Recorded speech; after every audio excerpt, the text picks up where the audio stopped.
Home has grown. The 5-year expansion project was celebrated just a few hours ago. 6 News' Johan Marin takes us there. Governor Jim Pillen was on hand to cut the ribbon to officially celebrate the expansion of the Eastern Nebraska Veterans Home. Veterans and community members broke out American flags to mark a brand new chapter.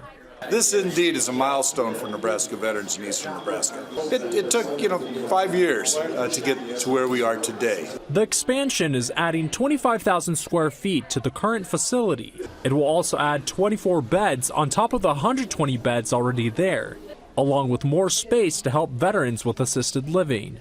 The director of Nebraska Veteran Affairs says the services will be tailored to each veteran's health and needs. It's kind of like a little cruise ship that's just not going anywhere, We have recreation, we have social work, there's religious activities, the requisite bingo, of course, but we're also open to different activities all the time. Those like Jim Chada are very happy to see that the Veterans Home in Bellevue is growing. Chada is a part of the Veterans Homes Board. We don't have enough room for all of our veterans, so we really need to keep expanding and get bigger. Both Chada and Hilgert say the overall goal is to thank veterans for their service. This provides a very specialized care. It's focused, it's veteran focused, and it recognizes their service, but also recognizes the characteristics of the veteran.